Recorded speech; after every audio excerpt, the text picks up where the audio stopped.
Berita Sumsel 24 jam hari ini, gelaran Festival Sriwijaya ke-30 resmi ditutup tadi siang. Transaksi jual beli selama Festival Sriwijaya ini diketahui mencapai 70 juta rupiah.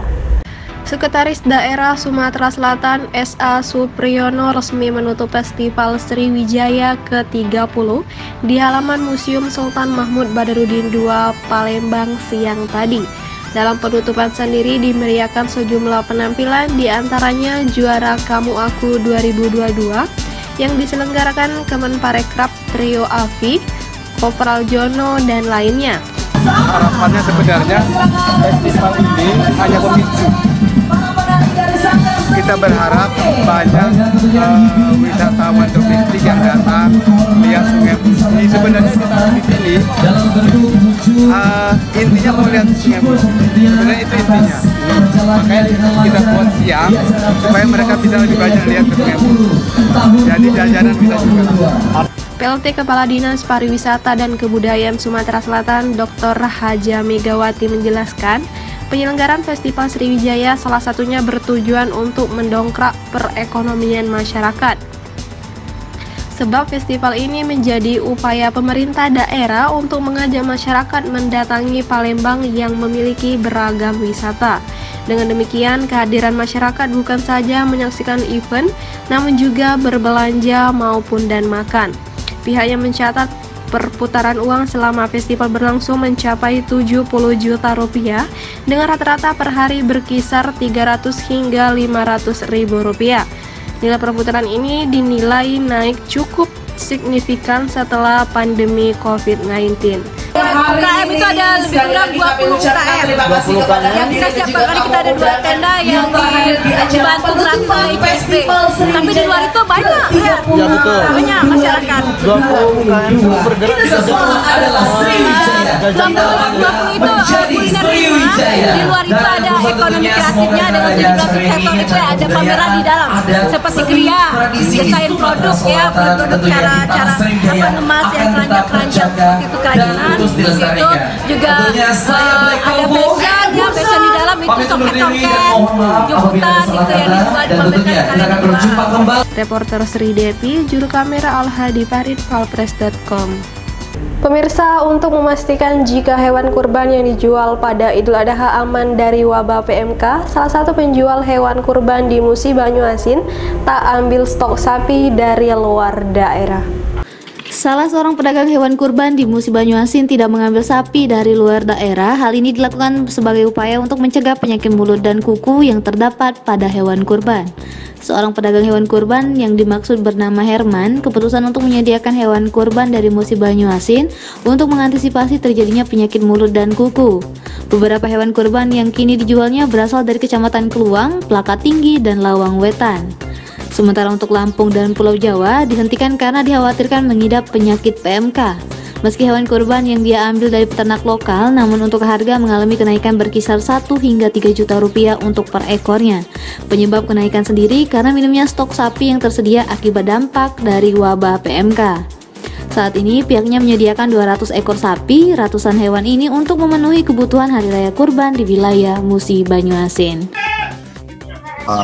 Sementara ini terkait dengan isu PMK yang berkembang terutama di Pulau Jawa dan juga Provinsi Lampung juga membatasi pengeluaran hewan kurban, hewan ternak, sapi dan kambing, maka kita sudah mengantisipasi untuk sapi terutama itu menggunakan atau menyiapkan stok lokal. Jadi kita tidak mengambil untuk kurban tahun ini dari luar, kita tetap memaksimalkan penggunaan dari peternak lokal, baik jenis sapi lokal, sapi Jawa atau sapi Bali maupun sapi turunan impor. Reporter dan juru kamera Firdaus, Valpres.com. Kabupaten Lahat menerima kuota 700 dosis vaksin PMK yang akan disuntikan ke hewan ternak yang sehat. Ratusan dosis vaksin itu diserahkan secara simbolis di Pasar Hewan Lahat Senin kemarin. Kabupaten Lahat menerima kuota 700 dosis vaksin penyakit mulut dan kuku yang akan disuntikan ke hewan ternak yang sehat. Ratusan dosis vaksin itu diserahkan secara simbolis di Pasar Hewan Lahat Senin lalu.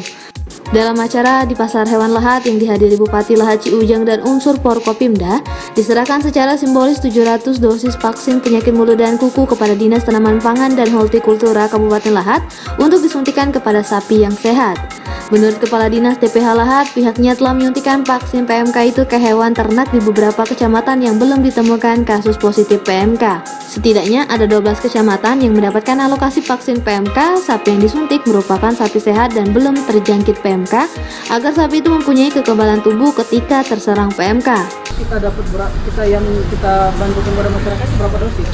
700 dosis yang diberikan untuk sapi yang launching, yang masih bebas dari PMK ya. Itu tersebar di mana saja?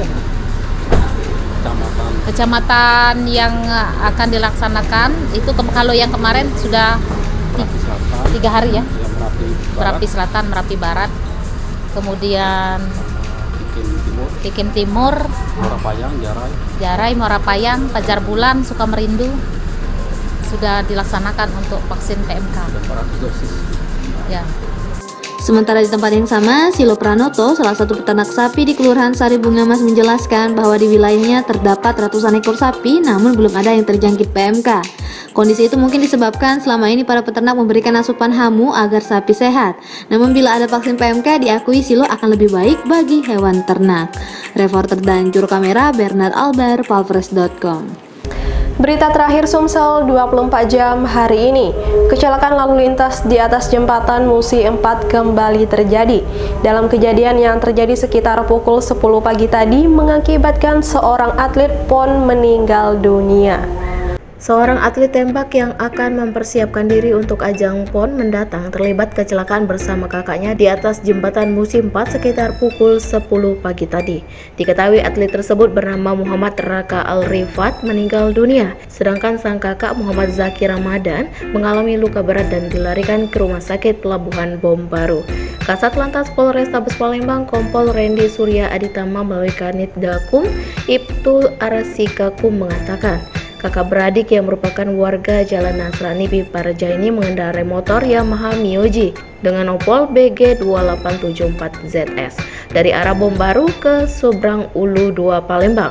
Saat di atas jembatan Musi 4 ada mobil Suzuki pickup yang dikendari Sugianto. Sang sopir tidak mampu mengendalikan mobilnya saat ada kendaraan lain yang mendahulunya. Akibatnya mobil menabrak motor yang dikendari kakak beradik tersebut. Musi 4 antara sepeda motor yang datang dari arah Simpang Pasar Kuto mengarah ke seberang. Untuk korbannya Kak? Korban untuk sementara di rumah sakit, satu meninggal, satu luka berat di rumah sakit Pelabuhan. Atas nama siapa Bang? Sementara belum di identitas yang belum ada. Nanti setelah selesai kita ada penyidikan langsung. Bang, dari kronologis kejadian gimana nih Bang? Mobil ini hendak kemana? Mobil ini menghindari kendaraan yang dari depan mendahului. Jadi lepas kendali menabrak motor yang kepolisian tadi. Berarti mobil pickup ini dari arah Seberang Ulu hendak ke Ulu ke arah Seberang Ulu, sedangkan pengendara motor dari arah berlawanan. Reporter dan juru kamera Kurniawan, palpres.com. Demikianlah berita Sumsel 24 jam hari ini. Jangan lupa untuk mendukung program kami lainnya di YouTube channel Palpres Official seperti podcast Cukup Pedas, Budak Lorong, Basing Ternyata Bukan Mistis, Sidak, dan Ruang Cerita bersama Kakak Juli. Saya Sri Devi. Sampai jumpa.